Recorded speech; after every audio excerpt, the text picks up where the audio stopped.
you so much for that great introduction and your strong conservative leadership in Washington, D.C.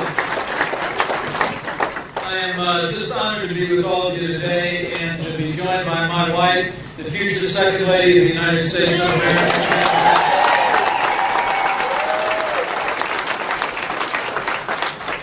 Good to be with so many distinguished members of your state legislature, the House, and the Senate. I stopped by today at the campaign headquarters, and I didn't actually pick up a phone to make a call, but I cheered on the volunteers because we're going to elect Joe Heck to the United States Senate.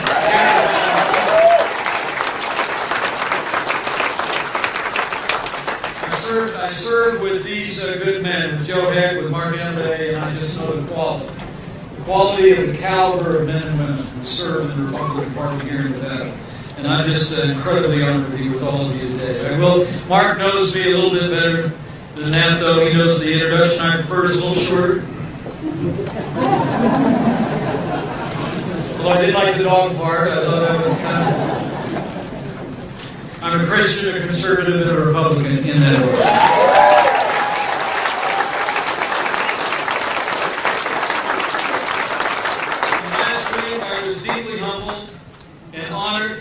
To accept the Republican nomination to run and serve as the next Vice President of the United States of America.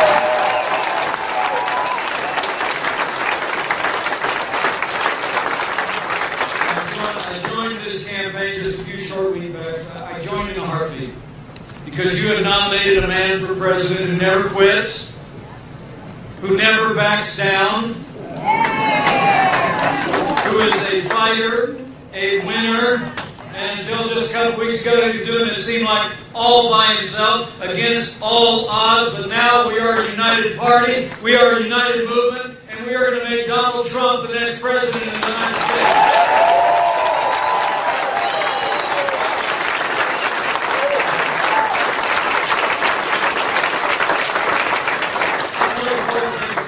With you all, and I'm honored that you're here, but let me tell you, I'm going to get to the amendment. I got a few things on my heart I want to make sure to say.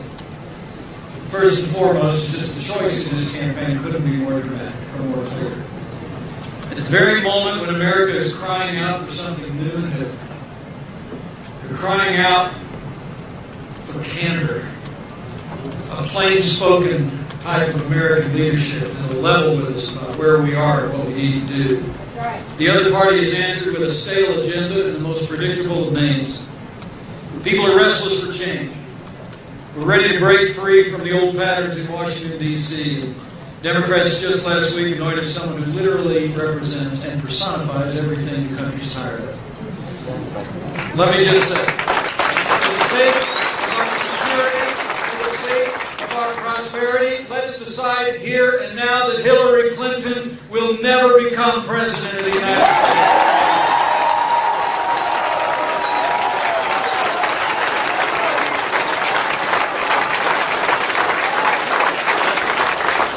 The failed policies of Barack Obama and Hillary Clinton have weakened America's place in the world and stifled our nation's economy. We're ready for a change. We're ready for leadership in Washington, D.C. that'll stand tall, that'll rebuild our military, have America standing tall and respected on the world stage again, and leadership that will unleash the full potential of the American worker and the American economy. And Donald Trump is just the leader to make America great.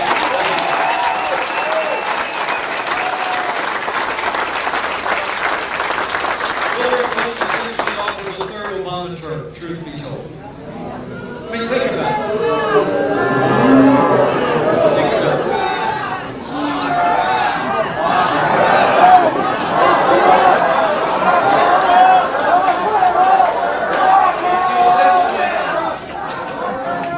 Yesterday on Fox News Sunday, she didn't quarrel much with Chris Wallace when he said that most of her agenda relative to the Obama agenda was just tweaks.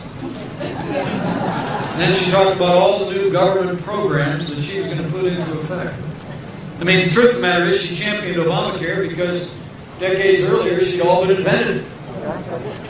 The national debt has nearly doubled in the last 8 years, and her only answer is more borrowing, more spending, more bailouts. I mean, the answer to growing the economy is more taxes, more regulation, more government. And I'm telling you what right now, we don't need more of what Barack Obama and Hillary Clinton are offering our people in the United States.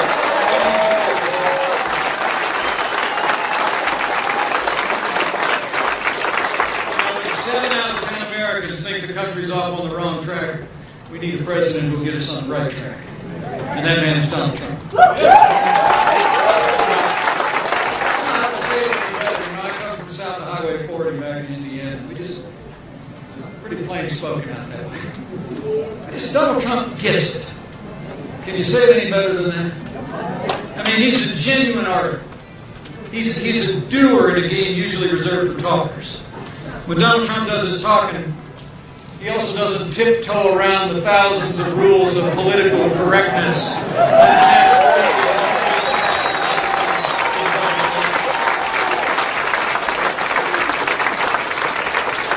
He's distinctly American. And he drives a lot of those people in Europe just crazy. You know, the funny thing is, the party in power seems helpless to figure out or not. And I'm talking about the media.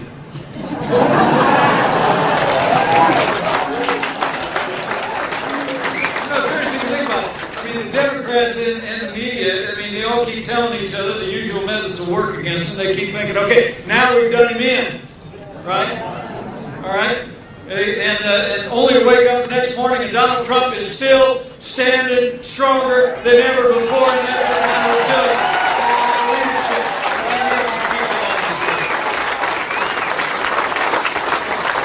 Donald Trump understands the frustrations and hopes of the American people like no other leader in my lifetime. Since Ronald Reagan.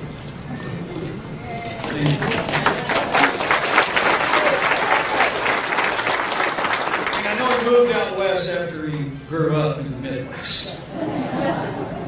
But really, truly, not since Ronald Reagan have I seen a leader in my party who has understood the frustrations and the aspirations of the American people, has heard the American people.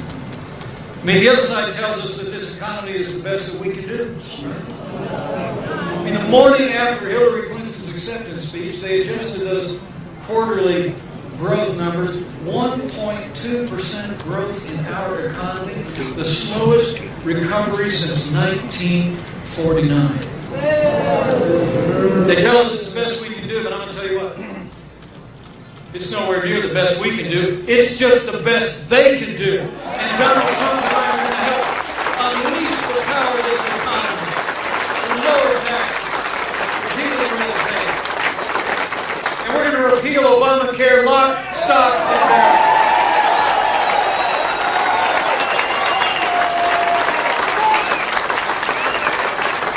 I know what I'm talking about. You know, Mark just said I come from a Hoosier state. And thank you. Good. Got a wandering Hoosier over here. And I want to tell you, back in India, I know what I'm talking about. The difference that the common sense conservative leadership can make in a short period of time. You know, about 10 years ago, Indiana found ourselves kind of in the heart of what people sometimes still call the Rust Belt. We found ourselves awash in hundreds of millions of dollars of debt. Our economy was struggling. Our schools had gone unreformed for a generation. Our infrastructure had been neglected. And then we chose to elect in our governorship and in our state house the common sense conservative leadership. And as I stand here today, in the last 4 years, I'm proud to report to you, in the state of Indiana, as Mark just graciously shared, we've made some incredible progress. We're in Washington, D.C. They got a $19 trillion national debt. About a week ago, we just reported the largest budget surplus reserves in the history of the state of Indiana.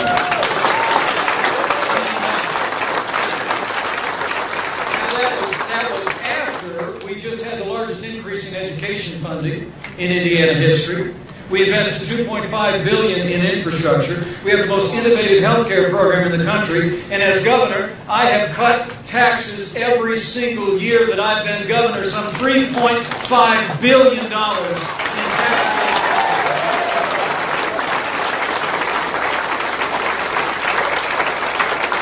We call ourselves a state that works because every time you put common sense conservative it all still works. And that's exactly the kind of leadership that Donald Trump is going to bring to the White House.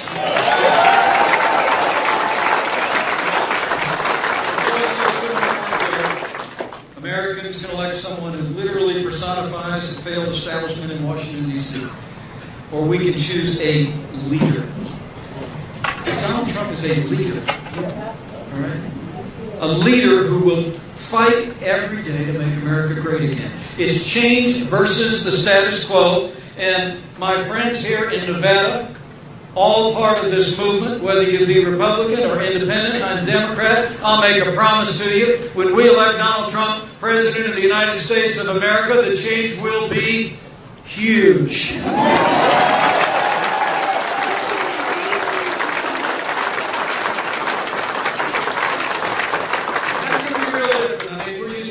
Washington, D.C., that far distant capital on the East Coast. And it seems like fundamental problems in this country just get talked to death out there. Nothing ever really seems to happen.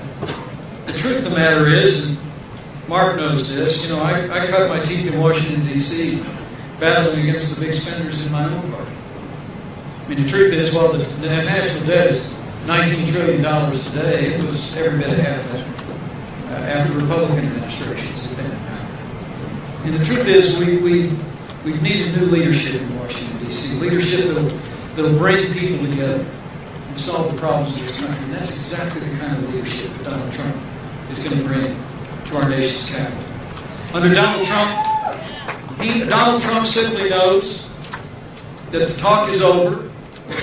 Our leaders need to be stronger. And under President Donald Trump, our deals will be stronger, our deals will be smarter, our soldiers will have the resources they need to get the job done and come home safe.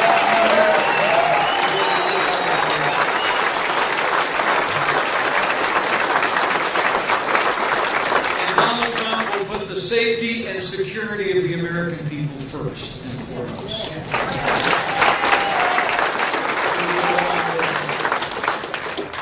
It's been a heartbreaking time in the lives of men and women who serve in our law enforcement community around this country.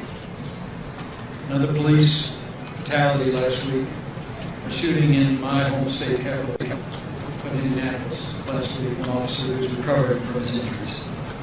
It's a challenging time for men and women in law enforcement. So would you mind just maybe getting on your feet and taking a moment to show these men and women who serve on the thin blue line how much we appreciate it.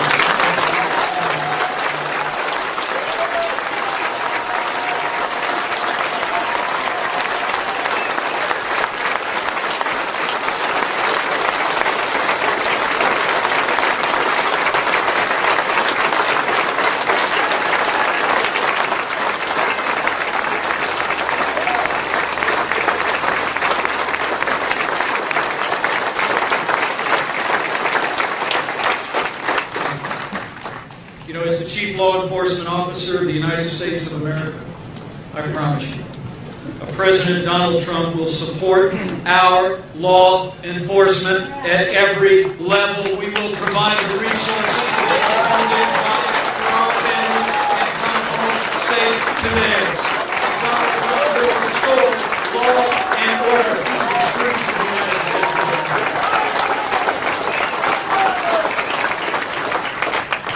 We talk about the challenges at home and the need for leadership at home. It's even more acute when we look outside the borders of this country. 7.5 years of Barack Obama and Hillary Clinton's policies have weakened America's place in the world.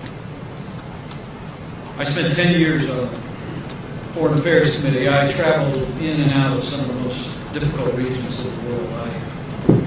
I watched the gains, the hard-fought gains that our soldiers made, and then I watched them squandered under this administration.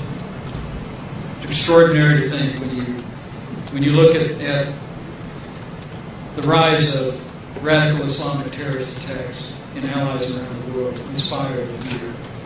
When you look at the hard-won gains in Operation Iraqi Freedom that were abandoned only to see ISIS conjured up, as it were, out of the vacuum that was left behind. Attempted coups in allies around the world For all the world, it just feels like the world is spinning apart.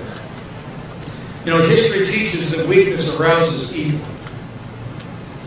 And I believe that Hillary Clinton, Barack Obama's foreign policy, leading from behind, moving red lines, feigning resets with Russia, and the rise, rule, and reign of ISIS are a testament to this truth of history. Hillary Clinton's record on foreign affairs couldn't be worse.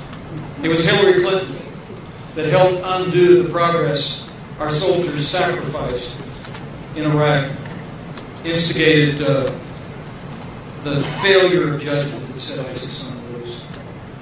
It was Hillary Clinton who instigated the president's disastrous agreement with the radical mullahs in Iraq. And it was Hillary Clinton who left Americans in harm's way in Benghazi. And then said, what difference at this point does it make? Let me say, as the proud father of a United States Marine, from my heart, anyone who said that, anyone who did that, should be disqualified from ever serving as Commander-in-Chief.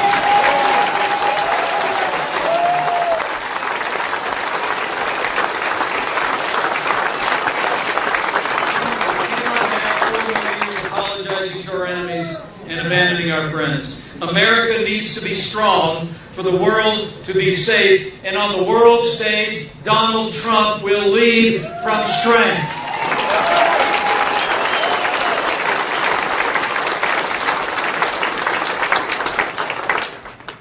And as this election approaches, let me say one other important thing. My friends and neighbors here in Carson City,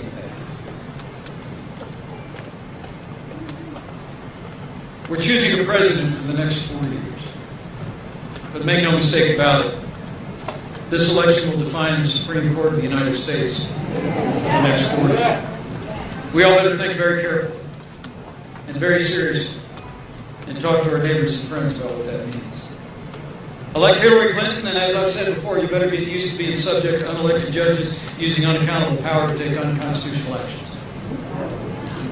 And Hillary Clinton has actually said, after the Supreme Court rejected the executive amnesty of this administration, she said she would bring it right back.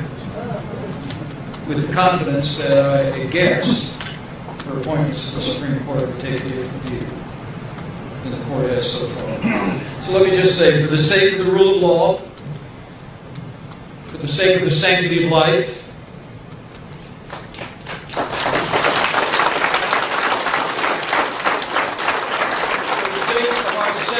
Amendment to the Constitution. For all our God-given liberties enshrined in our founding documents, we must ensure that the next president appointing justices to the Supreme Court of the United States is President Donald Trump.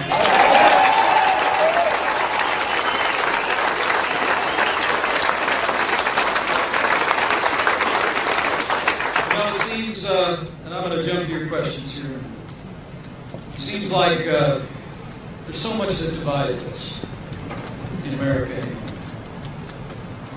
And I got to tell you, Mark said, my grandfather immigrated to this country. I was raised to believe in the ideals of this nation. I started out in the other political party, but when I heard the voice of that 40th president of the United States, I joined the Republican Party. Never looked back. But I watched my family literally live the American dream. And I was raised to believe that there's more always in this country that unites us than ever divides us. That our love for freedom, our commitment to community, our belief in rugged individualism and in personal responsibility, these American ideals out of which the American experiment has stunned the world now for 200 plus years, are that foundation upon which we've always come together. And I believe we'll come together again. And chief among those, I believe, is that simple principle that throughout our history, whether you were in Carson City or whether you were carving a home in the woods out off the Ohio River. We were always held up and supported by the belief that we are one nation under God. Amen.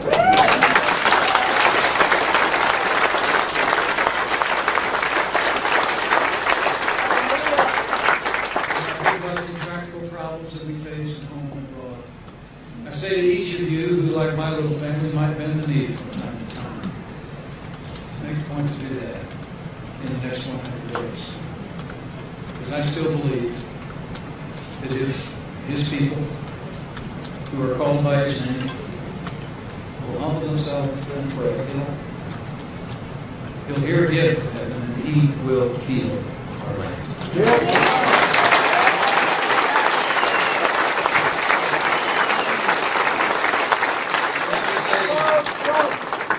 I believe we've come to another rendezvous with destiny in this country. Here in Nevada, you know that. You've been elected strong conservative leadership, and you'll do it again this fall. Nevada will be there again.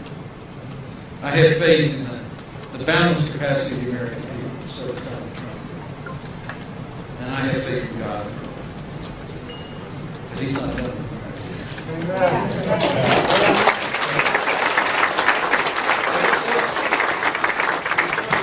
Take notes. Go back and talk to your neighbors and friends. Call them on the phone. Email. Tweet.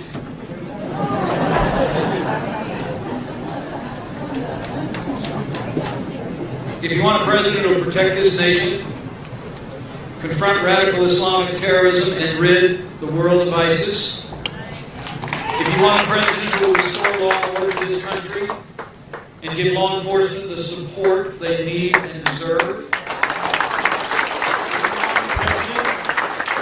We will cut taxes, grow our economy, and squeeze every nickel out of that bloated federal bureaucracy.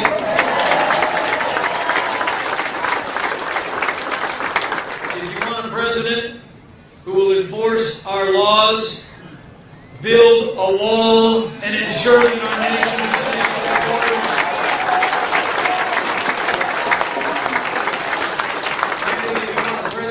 upend the status quo in Washington, D.C. and uphold the Constitution of the United States of America.